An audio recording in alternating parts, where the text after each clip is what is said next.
আসসালামু আলাইকুম। আমি অষ্টম শ্রেণীর ৪৮ পৃষ্ঠা ৪ নাম্বার সূত্রটা আমি আজকে আপনাদেরকে একটু বুঝাচ্ছি দেখেন। এই সূত্র কিন্তু গুণের ক্ষেত্রে বেশি ব্যবহার করা হয়, গুণের ক্ষেত্রে। যাই হোক এটা হলো দেখেন x প্লাস a এটা কিন্তু আমাদের প্রথম পদ। তারপর x প্লাস b এটা কিন্তু আমাদের দ্বিতীয় পদ। x প্লাস b এর দ্বিতীয় পদ।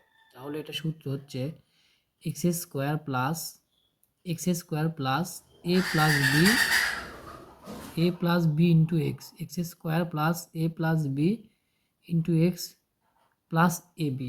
এটার কারণটা, এটার এই সূত্রটা অনেকেই বুঝবেন না, কিন্তু এটার কারণটা আমি বুঝে দিচ্ছি এটা কিভাবে হইলো, তাহলে সহজে বুঝতে পারবেন।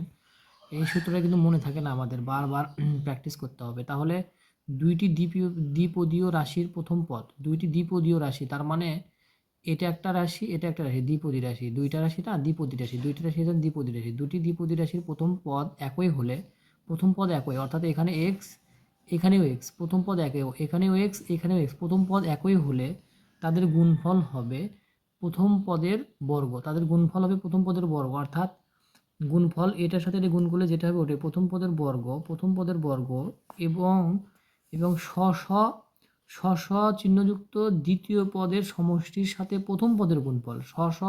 মানে কি, প্রথম পদ, এখানে এর প্রথম পদ, এর প্রথম পদ, এর প্রথম পদের যোগ যোগ মানে পদের, এখানে কি বলছে, পদের দ্বিতীয় পদের পদের দ্বিতীয় পদের সমষ্টি। দ্বিতীয় পদে পদ মানে কি, এটা একটা স্বপদ, এটা একটা স্বপদ, তাহলে এই পদের দ্বিতীয় পদ হচ্ছে এ, এই পদের দ্বিতীয় পদ হলো বি।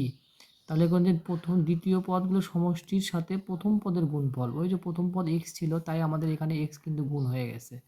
এবং চিহ্নযুক্ত দ্বিতীয় পদের পদদ্বয়ের গুণফলের সমষ্টি সমান হবে। গুণফলের সমষ্টি সমান কথাটার অর্থ হচ্ছে গুণফলের সমষ্টি এখানে কিন্তু দ্বিতীয় পদের গুণফলের সমষ্টি বলছে, তাহলে এ আর বি গুণ করলে কিন্তু এ বি হয়।